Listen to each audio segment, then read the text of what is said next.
Kid across, ladies and gentlemen. Hey everyone. It's okay. What I was going to say is everything I'm going to be talking about anyway, so we'll go through all of it. But I just want to say that last panel was fantastic. Drew, our BV, like Will, who's our new COO at Wyre, fantastic explanation, and I'm going to go through a little bit of that and kind of go at a higher level so everyone can understand exactly what Wyre's doing and what our next phase of the process is. So what is Wyre? Wyre is a universal transaction layer, and I see a lot of familiar faces in here, so a lot of you have heard me present before, but I reconfigured all this, and we're going to be talking about Wyre in brand new, different ways so that everyone can actually understand just why we are so different as far as interoperability and what is that key component of infrastructure that's needed to make Wyre and the industry move forward. So I've been thinking about a new way to explain this, because we talk about universal interoperability and all of these things, but it's like, what specifically, because this is really a business-to-business play. This is like, how do we get developers to understand just how significant what we build is and to start utilizing it? And so this is what I've come up with. It's a universal ledger that tracks assets from all the other chains. And so we do that in a very fast, cheap, secure, and scalable way. So we're at 10,000 TPS. That's 10,000 universal transactions per second that can be used for any asset on any chain. That's whether it's for liquidity, for tracking assets, for identity, anything like that. That's what you can use, and that's why we can scale. And we can scale because with smart agents and everything else that are coming online, transactions on chain are going to go through the roof. And so 10,000 TPS is not going to be enough if you plug in Ethereum, Solana, Cardano, stable coins. We're going to exceed 10,000 TPS in the aggregate. So we built Wyre to scale. So we can go from 10,000 to 50,000 to 100,000 to 1 million transactions as the industry needs it, not just building it to make it 100 or 1 million TPS when the industry's at a few thousand TPS. We're going to allow the industry to grow, and what that does is it puts a price cap on the amount of transactions per second. So if you think about Ethereum at 14 TPS, you know, the reason that it goes to $100, $200 a transaction during the bull market is because it's 14 TPS and can't scale. So we're allowing that maturation. We're allowing all those transactions to come in, and we'll keep bumping it up so that we don't have that bottleneck where you're going to have transaction costs go through the roof. We're going to be able to keep them as cheap as you can get in Web 3 and as competitive as you can get in Web 2 so that we can start bringing those companies over as well. So we are not a bridge, and that is the biggest issue. That's the biggest thing that we need to identify here. Bridges are not scalable. They get saturation. The price goes up. There's security risks. And so, again, this sentence is like supposed to be a dog whistle to developers, which is we enable next generation apps at scale.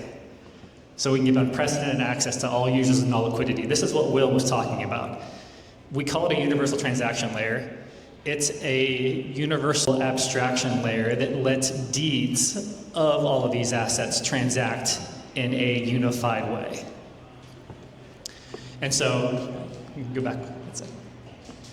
So why is it not a bridge? Well, bridges are never future-proof. They were just the lowest hanging option at the time for the technology to allow some sort of cross-chain transactions to happen. It wasn't the future-proof plan. It was just how quickly we can get something, whether it be centralized or not, and get to market. Wyre's UTL takes care of all of the requirements to have a fully decentralized, trustless, universal system. And so the assets never leave their chain of origin. There's no burn and mint, there's no wrapping, there's none of that. You actually pull through the authority of each chain into this transaction layer, so you don't have to add in, like, you don't have to trust Wyre. We have no additional consensus mechanism in this process. If you believe that Ethereum network is secure, you inherently have to believe that the assets that are trading in our UTL that are Ethereum assets are secure. So another big question that we get from developers is how do you manage the state of all of these other chains? So what that means is how do you handle who owns what on each one of these chains? We don't do that. The way that we handle, the way our universal transaction layer works, the way we handle authority and identity, we don't even need to do that. So that's just completely out of the realm of what we need. And then because we don't move assets across chain, we don't need any cross-chain messaging system. So that takes care of any bottlenecks, pricing, security issues. They're all gone. All you're left with is this is something that is low cost, high throughput. We already talked about how it scales. We're actually offering fractional ownership of the transaction layer, which many of you in here are already a part of, whether you're tier 1, tier 2, or tier 3 node holders. Those are still available. They're still available, but we have sold over 90% of the entire network before launch. That's something that hasn't been done before. And then for the first time, cross-community development. So that heads me right up to the top. Deploy once, access everything. If you're a developer, you have to deploy, right? Or you don't launch a product. It has to get deployed. So if you have the choice where you have to deploy once, do you want to deploy once on one chain, or do you want to deploy once with Wyre and get all of them? Like it's not even a conversation. We already know what the industry is going to do as soon as we launch this product. All right, so what does this mean? Like, we're disrupting an industry. Everything is going to be different. It's a new paradigm as soon as Wyre launches. And it's because, like, I'm giving you like a little comparison here. The current leaders for a DEX, we already know it's Hyperliquid or Uniswap if you throw swaps in there. It's Magic Eden and OpenSea for marketplaces. It's MetaMask and Phantom for wallets. It's for smart agents, everyone's building on Base and on Solana. Like, what's going to happen when we launch this universal transaction layer? Whoever enables themselves to be universal is going to win. Will talked about this earlier, like, it's not a blockchain war anymore. It's a product war. Everyone's going to compete at the product level, just like they do in Web 2. Just like as soon as you have HTTP, which standardized data that allowed any website to work on any browser, best product wins. It's the same exact thing that we're doing here in Web3 and with blockchain. So these aren't mutually exclusive. You don't have to build a new universal DEX. You can. It's great if you want to build straight on Wyre. Fantastic. The great thing is we're reverse compatible. So if you are Uniswap, if you are Hyperliquid, if you are SushiSwap, you can enable Wyre in your infrastructure to make yourself universal. And so that's the battle that's going to come on. It's like whoever adopts this first is going to gain market share, they're going to scale, and they're going to win at the product level.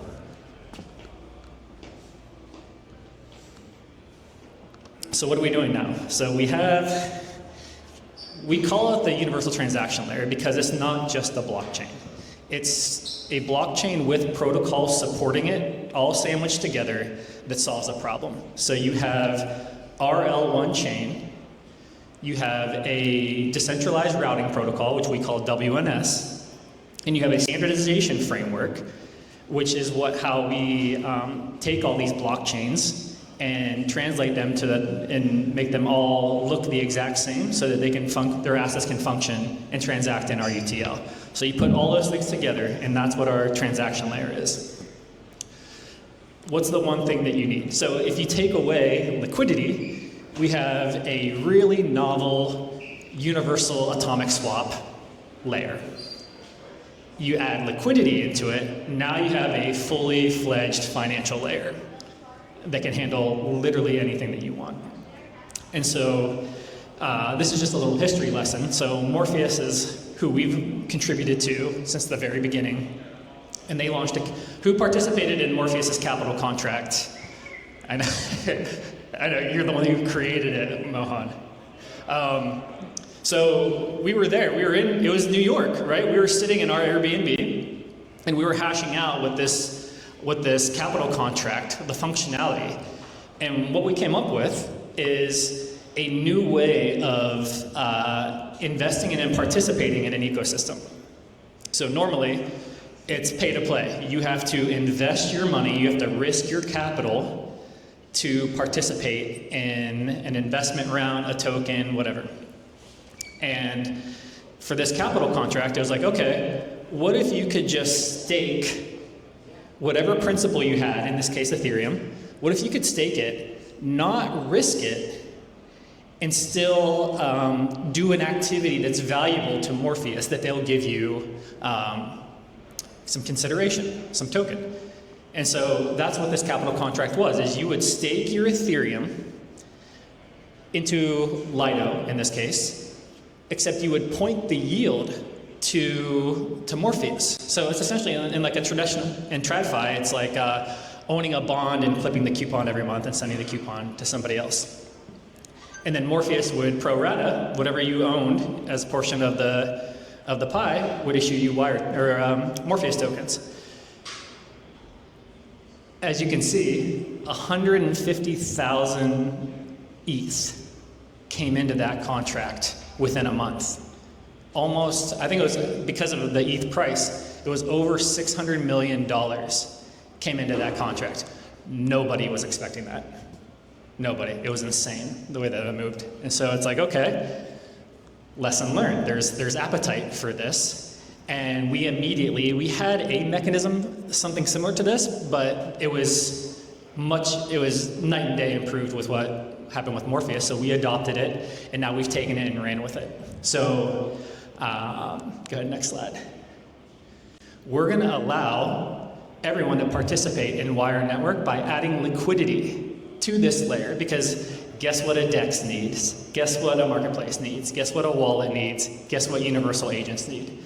They're going to need liquidity to transact, to do swaps, to buy, sell, whatever they need. And we're doing it because if you haven't heard this first part of the conversation, we solved interoperability. So that means we can do things in a universal way. So we have a high yield liquid staking mechanism based off the Morpheus protocol that we've taken, run, and pushed to the next level. So we are going to start out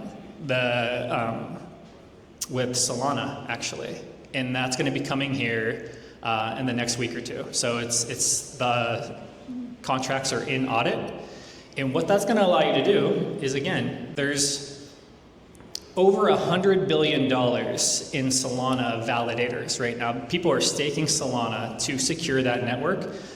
We're going to allow them to move that staking mechanism over into Wyre, do the same activity with the same level of security for higher yield and more benefits as Wyre's technology rolls out with the interoperability. And so we're going to allow, you're going to be getting, I think most of the industry is getting 7-8% yield on Solana. We have figured out a way to improve that, so we'll be getting the highest yield in the industry for Solana, and then eventually we're gonna point that over to where you're not just getting Solana rewards, you're getting Wyre token distribution based on how much you stake inside that capital contract. Yep. So everyone right now, depending on where you have your Solana, or if you have stables or anything like that, you're gonna have the opportunity to, I would start positioning now to get ahead, because we're gonna have another one of those moments like Morpheus did, with just a huge rush of FOMO into that capital contract for the highest yield that you can get.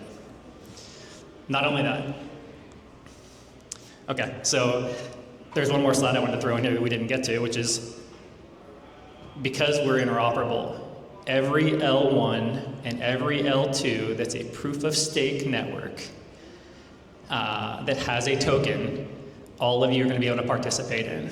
So if you own Ethereum, if you own Solana, if you own Polygon, if you own Avalanche, if you own Cardano, if you own EOS, if you own Polkadot, any of these major coins, you're going to be able to stake not risk any principal, and you're going to be getting Wyre token emissions for doing that activity. So think of it just like, I guess the easiest way was to say it would be like universal validation staking protocol is the way you can do that. And there's many, many cool attributes that you can do once that's available, which is you can do, how do I want to say it? See, when you create new things, you have to think of the words too. You have to create the verbiage for it, which is high yield speculation. So once you're in our universal transaction layer and you're staking your yield, you're staking your tokens, you can actually start speculating because it's a liquid staking token. So if you come in on Ethereum and you see that Ethereum is giving you 3% yield and you see Solana is giving you 9% and you want to participate in that, plus you think maybe Solana is going to go up in value anyway as far as the token price, you can move it right over inside the UTL. You don't have to come out and then go figure out how to validate on Solana. You don't have to do any of that. It's just one little move over, one hop, and now you're staking and validating for Solana. So it's for anyone who's in yield farming or node operation, it's one of the biggest deals in the industry once that comes out. This is just showing like some of the progress we've done. So between revenue of selling our nodes and investment, we have over 13 million in our treasury.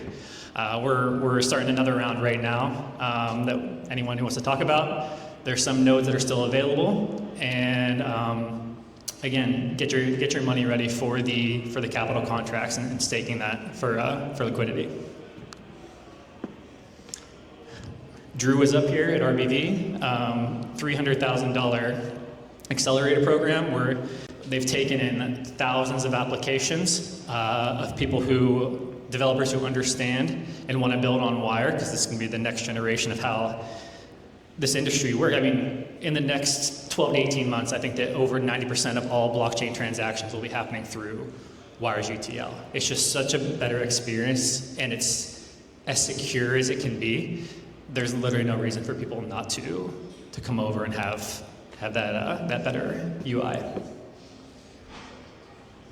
So we're raising 12 million right now, and not only do we have Wyre's L1, but we also have other products underneath the umbrella that we're showing as essentially like showcases of what our technology can do.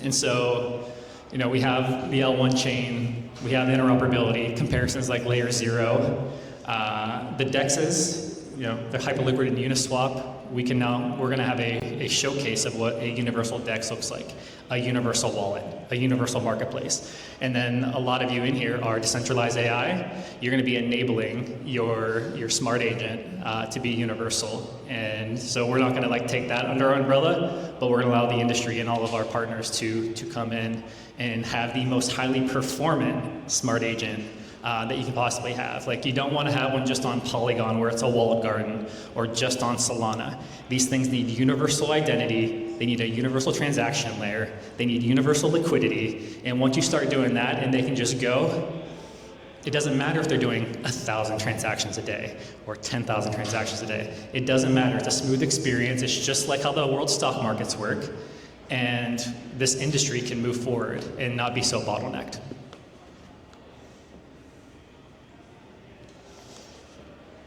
That's my presentation. Thank you, everybody.